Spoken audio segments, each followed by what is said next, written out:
Libyan migrant crisis is a mess that no one wants to clean up. And what's worse, this is not even a crisis of Libya's own making. Let's begin by showing you images of the moment an airstrike hit a detention camp for migrants near the Libyan capital.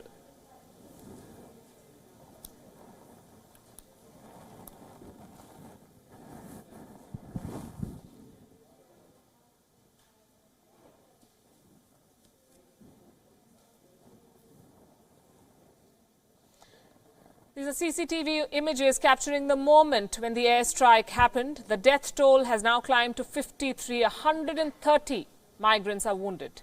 According to the World Health Organization, this is the figure, but that's only one part of what happened. After Libya pinned the blame on a foreign country for the airstrike, there's a twist in the tale. The United Nations has made some stunning revelations. The UN says it has credible information that Libyan guards were the ones who shot at migrants and refugees who were trying to flee from the spot. In fact, the UN High Commissioner for Human Rights has said that there were 2 airstrikes, not one. One targeting an empty garage, the other hitting an area where 120 migrants were present. They say that the airstrikes could even constitute a war crime, but the Tripoli-based Interior Ministry has categorically denied claims made by the United Nations. المجتمع الدولي لم يعد هو ذاك المجتمع الدولي، لقد تغير كثيرا المجتمع الدولي وأصبح المجتمع الدولي مخيف جدا للاستقرار العالمي، وأنا أخشى على العالم من أنه متجه إلى كارثة حرب كبيرة جدا بسبب تصرف دويلات صغيرة جدا تتصرف كميليشيات، دول ميليشيات. Bodies are still being pulled out from the rubble. Thousands of kilometers away, Russian President Vladimir Putin said that he does not want to deal with the mess. He says he wouldn't take sides in the fighting in Libya and is leaving it up to the NATO to sort it out. Я не думаю, что Россия здесь обязана вносить какой-то решающий вклад в регулирование. Давайте спросим тех, кто это сделал. Это первое. Второе, мы не уклоняемся от этого, но мы не хотим погружаться в эту проблему с головой. Мы поддерживаем равные отношения, как с правительством Саранджи, так и с господином Хафти. Not just Russia, the Italian Prime Minister Giuseppe Conte has also rejected the option of using military force. He's called on the international community to seek a political solution in the war-torn country through intervention of the United Nations. Militare, come ho detto dall'inizio, non porta da nessuna parte, genera violenza, genera instabilità e sicuramente prelude a delle crisi umanitarie di difficile gestione.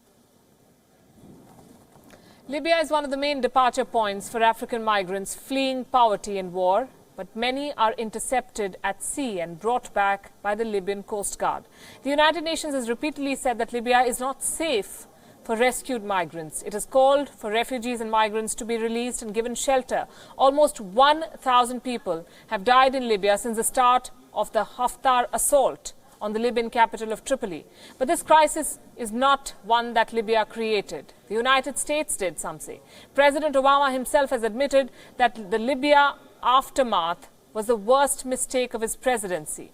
It is a situation that unfortunately reminds us of the famous nursery rhyme Humpty Dumpty. Well, all the king's horses and all the king's men, it seems, cannot put this Humpty Dumpty together again. After months of unrest, the Sudan might finally be staring at some peace.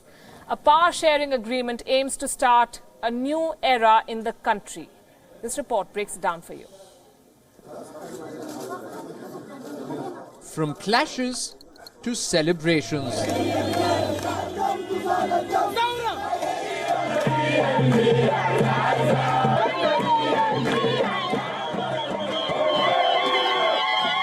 The unrest in Sudan may finally be a thing of the past.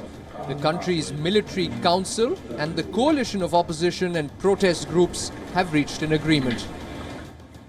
The two sides have decided to share power during a transition period leading to elections. They agreed to form an independent and technocratic government and also launch a transparent investigation into the violence that engulfed Sudan in recent weeks. The promises also include establishing the most efficient procedures that would create the best environment for reconciliation. These talks were being held in Khartoum and were mediated by the African Union. The two sides have also agreed on establishing a sovereign council by rotation between the military and civilians for a period of 3 years or slightly more. They have also agreed upon forming a civilian government called the Government of Independent Skillful Patriotism, headed by a Prime Minister of similar qualities. The deal follows a month of unrest and violent clashes. After the deposition of former President Omar al-Bashir, both the Transitional Military Council and the opposition coalition were wrangling over what form the transitional government should take. And the consensus is set off celebrations across Sudan. The mood overall, though, is that of cautious optimism. The freedom and change movement is the leadership, but the real leadership is the street. Simultaneously, our tools are still in place. Today they formed a council. If we like it, then fine. But if we do not like it, then our tools are still in place. There is no need to diverge. In the end, our government will be a civilian one, despite anyone. I'm sending a message to the Freedom and Change movement and to the Military Council. If you work well, then fine. If you do not, look at the past 4 or 5 months. We will take to the streets for the 4th and 5th time until we find the Sudan we want to live in.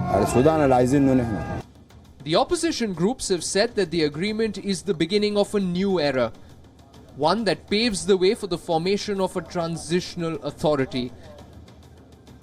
The purpose, they say, is to move forward with the people.